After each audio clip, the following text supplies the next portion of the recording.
bone or a joint problem, chances are that you've probably visited one of New England Orthopedic Surgeons' 14 excellent surgeons, and they can help with orthopedic problems from head to toe. We spoke with Dr. Greenbaum about keeping our joints healthy in both our knees and our hips. Dr. Greenbaum, I know it might be a little bit silly and a lot of people out there might think they know, but before we get started, what actually is a knee and a hip, and what do they do in our bodies? Sure, great question. So let's just start with the knee, okay? As simply as possible, a knee is basically, or any joint for that matter, where two or in some cases three or more bones come together to allow you to move a body part. So in the knee, it's basically where the thigh bone or femur, shin bone or tibia, and kneecap or patella come together to allow you to bend the leg, basically, okay? In addition to bones, there's also some ligaments. They connect the bones to each other, provide a little bit of stability. There's these donut-shaped shock absorbers known as menisci, okay? And then most germane or most relevant to our conversation today, there's this stuff in here, cartilage or articular cartilage, okay? It's like a several millimeter coating that coats the end of all the ends of the bones, the end of the thigh bone, top of the shin bone, under surface of the kneecap. And when you have cartilage rubbing on cartilage, everything's nice. It's like ice on ice, okay? It's very strong. It's frictionless almost. The problem is once it's gone, the body really can't repair it to any, to what it was before. And all arthritis basically is wearing away of this cartilage. And the hip, same idea, okay? The hip is basically, this is a pelvis, this is the top of your femur bone. The hip is basically where the top of the femur bone and the pelvis come together. This portion of the pelvis is the socket, this is the ball, and again, all a hip is a ball and a socket. And just like with the knee, there's some strong ligaments in there that connect the bones to each other and provide stability. There's also this gasket on there, a little bit like the menisci, called the labrum, which provides a little stability. And then finally, most importantly for what I do, is the cartilage, or the articular cartilage. Again, a lining that goes on the socket and on the ball.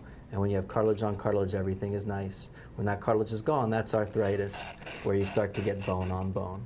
And so that's where you come in and you help to kind of mitigate these problems and make people's joints and sockets feel 100% again. Or at least you try. That's what we try to do, right. Talk about the degradation of it. How over time does the cartilage wear away, and what are some steps that people can take to help themselves? Great question, great question. So basically, arthritis, like I said before, is just wearing away of cartilage. Now that can happen as a result of an infection, a bad fracture, certain autoimmune diseases like rheumatoid arthritis where the body basically eats it away. It can also happen, there's a condition in the hips and the knees to a lesser extent known as osteonecrosis, where the blood supply to the bone can be lost and the bone can collapse and the overlying cartilage can collapse. So those are some of what we call the secondary causes of arthritis. The most common form of arthritis is known as osteoarthritis, and interestingly, even though that's the most common form, we don't entirely understand what causes it, and it's probably a little bit different in hips than knees. In knees, it's believed to be multifactorial, a lot of different things coming together. You can be born with knees that are slightly out of alignment. You can have cartilage that maybe is genetically predisposed to wear away faster. And then just years of wear and tear, those things can all come together to allow you to lose your cartilage. One thing we do know in hips and maybe to a lesser extent knees is that patients overweight are at significant increased risk of developing arthritis as they age.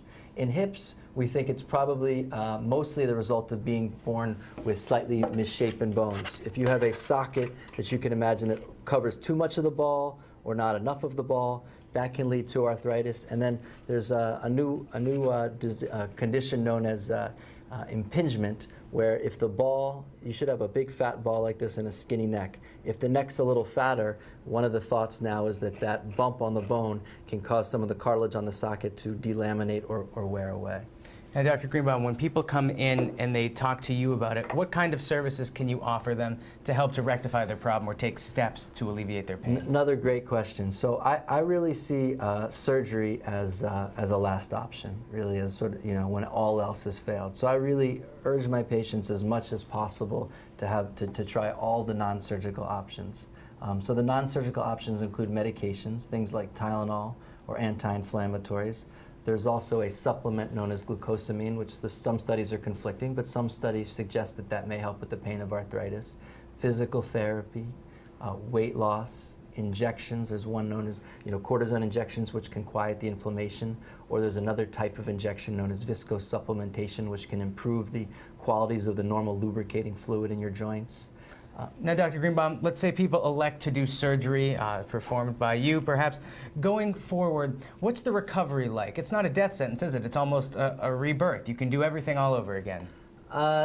Yeah, I mean, I would agree with that, but it is a long recovery. I mean, you can't, I mean, it's maybe not as long as it was 10, 15 years ago. Our therapy's gotten better, our pain control's gotten a lot better, but I like to tell my patients for a knee, it's really about a 3-month recovery, meaning 3 months before they're feeling better than they did prior to surgery. And patients, can get impatient during that time, and patients continue to improve for up to a year. In some studies more, they continue to get stronger, more endurance, less pain. Hips, I believe the recovery is a little quicker. By about 6 weeks, most of my patients are starting to feel a lot better than they did before surgery. Well, Dr. Greenbaum, thank you so much for joining us today and illuminating this for all of us out there. For more information on the doctors and the procedures available at New England Orthopedic Surgeons, you can visit them at 300 Bernie Ave in Springfield. You can give them a call, 413-785-4666, or just visit them online, neortho.com.